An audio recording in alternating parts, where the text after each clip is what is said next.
اعوذ باللہ من الشیطان الرجیم بسم اللہ الرحمن الرحیم خیر الناس من ينفع الناس او کما قال رسول اللہ صلی اللہ علیہ وآلہ وسلم سبحانک لا علم لنا الا ما علمتنا انک انت العلیم الحکیم صدق اللہ مولانا العظیم۔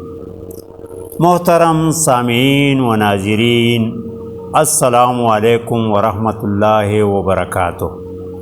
امید ایمان و صحت کی بہترین حالت میں ہوں گے۔ میں پروفیسر حکیم عبدالشکور عباسی، ابتیج، سرحد طبیہ کالج تخبائی، ضلع مردان، خیبر پختونخوا، پاکستان، اپنے یوٹیوب چینلز جڑی بوٹیوں کی دنیا اور عباسی دارالحکمت کی وساطت سے آج بغیر کسی تمہید کے، کیونکہ گزشتہ 4 ویڈیو میں کیفیات کے متعلق تفصیل سے ذکر کر چکا ہوں، روایتی نقصجات اور تجزیاتی رپورٹس کے سرکل میں سے عضلاتی غدی خشک گرم نقصجات کے محرک تامسل پر ایک مدلل اور تفصیلی رپورٹ پیش کرنے جا رہا ہوں۔ اس ویڈیو میں آپ کو بتاؤں گا کہ قانون فارماکوپیا کے تحت اس نسخے کا مزاج کیا بنتا ہے۔ غور سے سنیں اور خود فیصلہ کریں کہ روایتی طبی فارماکوپیا کے یہ نقصجات کہاں تک درست ہیں۔ محترم خواتین و حضرات، کسی تمہید سے قطع نظر ان نقصجات کے کیفیاتی قوتیں نوٹ فرمائیں۔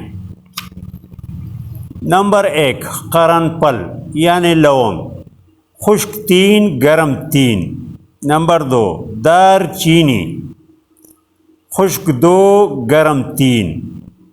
جلوتری یا جاوتری، خشک 2 گرم 2۔ الوا یعنی مصبر، خشک 2 گرم 2۔ نمبر 5، کول تما یعنی ہنزل، خشک 2 گرم 2۔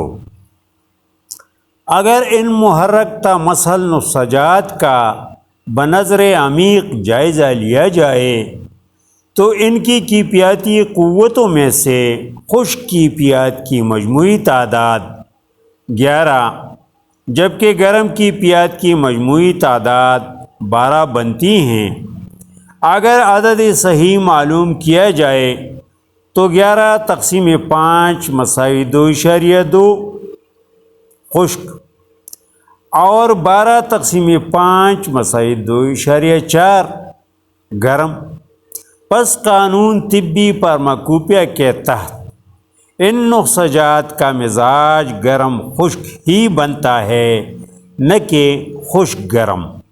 انشاءاللہ بشرط صحت و زندگی روایتی طبی فارماکوپیا کے جملہ نقصجات پر تجزیے اور مدلل تبصرے آپ کے ساتھ اسی طرح شیئر کرتا رہوں گا، اس لیے جڑے رہیے اور دکھی انسانیت کی درست سمت میں خدمت کر کے اپنے اخروی چینلز مونیٹائز کرنے کی کوشش کرتے رہیے۔